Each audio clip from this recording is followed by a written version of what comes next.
There is a stillness in Abu Dhabi that takes time to notice. It is not the stillness of emptiness, because the city is full. The roads are smooth and wide, lined with palms that have been planted in perfect rows. The buildings are immaculate. The glass is clean, the sidewalks are swept, everything looks as if it was finished yesterday, and yet nothing feels new in the anxious, incomplete way that new things often feel. It is a stillness of intention, a city that does not seem to be waiting for anything, because it already has what it needs. I remember arriving here for the first time and feeling disoriented by the absence of rush. In most cities, there is a current you can feel, a pressure. People moving towards something, against something, through something. The energy of desire and scarcity pushing against each other. Here, the current was slower, almost imperceptible. The cars moved at a measured pace. The people walked without hurrying. Even the construction, and there is always construction, seemed to proceed without the frantic desperation that marks building projects in other places. It took a while to understand what I was sensing. It was not laziness. It was not indifference. It was something closer to confidence. The confidence that comes from knowing the future is secure. That security has a source, of course. Beneath the surface of this land and beneath the waters of the Gulf, there are reserves of energy that have been converted over decades into reserves of capital. The wealth that flows from the ground has been captured and transformed and distributed across the world in ways that are not visible from the street, but that shape everything about how this place works. It is easy to misunderstand sovereign wealth. The phrase itself sounds abstract, bureaucratic. It conjures images of spreadsheets and board meetings, of men in suits discussing allocation strategies. But that is only the machinery. The effect is something else entirely. The effect is a city that does not need to chase. In most places, money is pursued. It is the object of endless striving. Businesses compete for it. Individuals scramble for it. Cities market themselves to attract it. There is an anxiety to the whole process, a sense that if you stop running, you will fall behind. If you stop growing, you will begin to shrink. Here, the dynamic is reversed. The money is already present. It does not need to be attracted or earned or won. It needs only to be managed, preserved, allowed to grow at its own pace, according to its own logic. This changes the texture of daily life in ways that are subtle but pervasive. The shops do not feel desperate for your business. The hotels do not overwhelm you with the aggressive hospitality that masks financial need. The salespeople are polite but unhurried. There is none of the performative friendliness that comes from dependence on the next transaction. Even the architecture reflects this patience. The buildings here are not designed to make a quick impression and then be forgotten. They are designed to last. The materials are heavy. The proportions are deliberate. There is a solidity to the construction that suggests someone was thinking not about the next quarter, but about the next century. I spent time once in the cultural district, a stretch of the island dedicated to museums and galleries and institutions that house collections from around the world. The buildings there are monuments. They are not monuments to any particular person, but to the idea of preservation itself. The idea that beautiful things should be gathered and protected and made available to future generations. This is what patient capital does. It thinks in generations. It is a foreign concept in most of the financial world. The markets reward speed. They reward the ability to move quickly, to capitalize on short-term fluctuations, to extract value and move on. The time horizon of the average investor is measured in months. The time horizon of the average trader is measured in seconds. But sovereign wealth operates differently. It is not trying to beat the market in the next quarter. It is trying to ensure that the society it supports will still be prosperous in 50 years, in 100 years. It is patient in a way that most capital cannot afford to be. This patience manifests in strange ways. In the willingness to hold assets for decades without selling, in the tolerance for short-term losses that would cause other investors to panic, in the ability to take stakes in companies or projects that will not generate returns for years, because the returns, when they come, will compound over generations. Walking through the city, you see the results of this thinking everywhere. The infrastructure is overbuilt by the standards of most places. The roads are wider than they need to be. The utilities are more robust than current demand requires. The public spaces are more generous than the population would seem to justify. This is not waste. It is investment.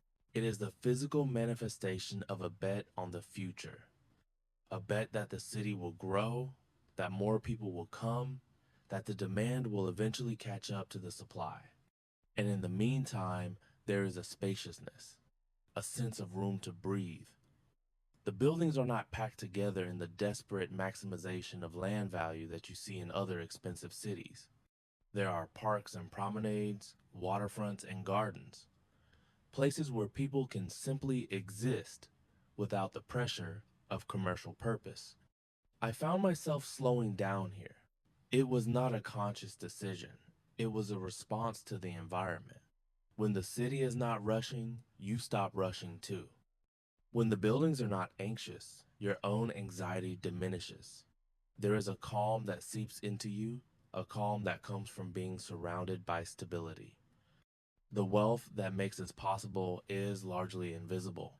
You do not see it directly. You do not see piles of gold or stacks of currency.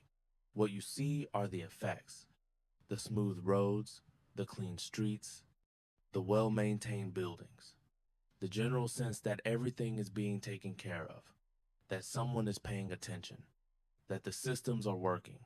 This is the paradox of sovereign wealth. It is enormous in scale but subtle in presence. It operates through ownership stakes and investment returns, through dividends and capital gains that flow back to the state and are reinvested or distributed according to some larger plan. The individual citizen may not understand the mechanics, but they feel the results in the quality of their daily life. There is a quietness to power when it is this secure. It does not need to assert itself. It does not need to prove anything. It can afford to be patient, to be generous, to take the long view. It can afford to build cultural institutions that will lose money for decades. It can afford to invest in education that will not pay off until the students grow up. It can afford to wait. The city reflects this patience in its pace. Meetings start late and run long. Decisions are not rushed. There is always time for tea, for conversation, for the slow building of relationships that is more valued here than the quick transaction. The culture of business is different from what I knew in other places.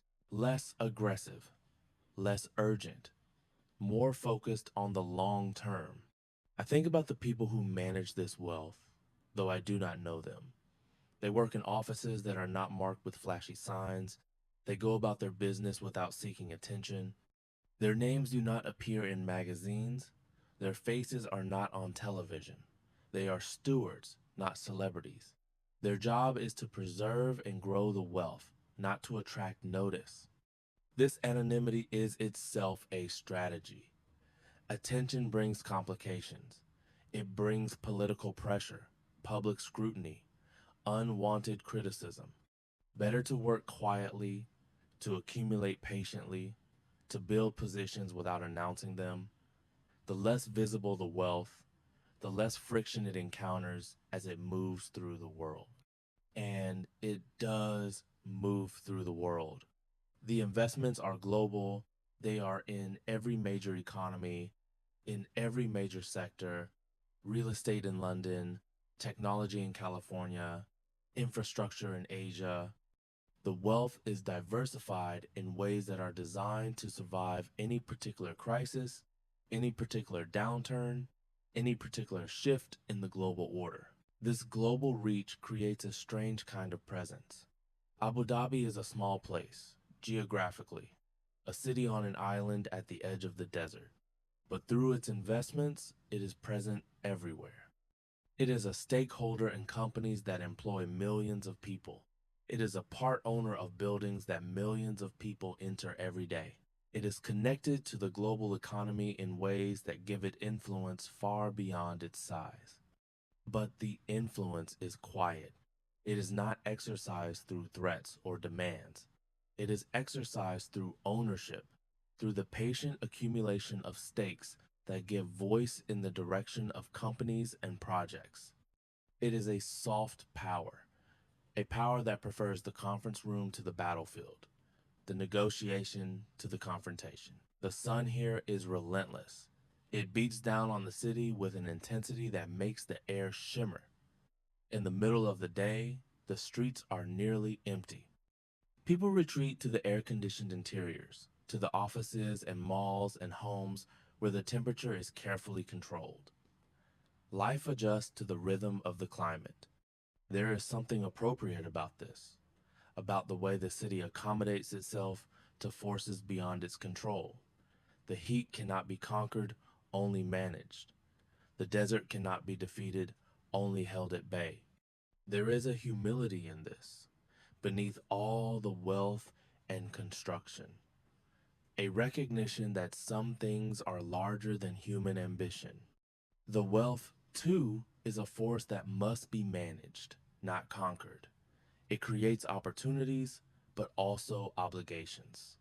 It provides security, but also responsibility. The people who are stewards of this wealth understand that they are not its owners, they are its caretakers, holding it in trust for future generations. This sense of stewardship shapes decisions in ways that are not always apparent. It makes the managers conservative, cautious, reluctant to take risks that might jeopardize the principle. It makes them think not about what they want, but about what future generations will need. It imposes a discipline that is different from the discipline of the market, a discipline that comes from duty rather than fear. Evening comes and the city transforms. The harsh light softens, the heat begins to relent. People emerge from their shelters and reclaim the streets. The waterfront fills with walkers. The restaurants fill with diners. There is a conviviality that the daytime heat suppresses. The lights of the city come on, reflecting off the glass towers, shimmering on the water of the Gulf. It is beautiful in a way that feels engineered. Every light placed with intention, every view considered, every effect calculated. This is what wealth can do when it is patient. It can build beauty. It can create environments that elevate the human experience. It can invest in the long term without demanding immediate returns. It can afford to care about things that have no price. And yet, there is always an and yet. The wealth is finite. The resources that created it are finite. The world is changing in ways that will eventually affect this place, as they affect everywhere. The managers know this. They are planning for it, investing in diversification, in new sources of income, in the infrastructure of a post-hydrocarbon economy. But the future is uncertain. It always is. No amount of planning can guarantee outcomes. No amount of wealth can purchase certainty. The best that can be done is to prepare, to position, to build the resilience that will allow adaptation when circumstances change. The city sleeps, the offices darken, the wealth continues its work, even in the quiet hours. Somewhere, in a time zone where the markets are open, decisions are being made, positions are being adjusted, the patient accumulation continues. It is not dramatic, it does not make noise, it just continues.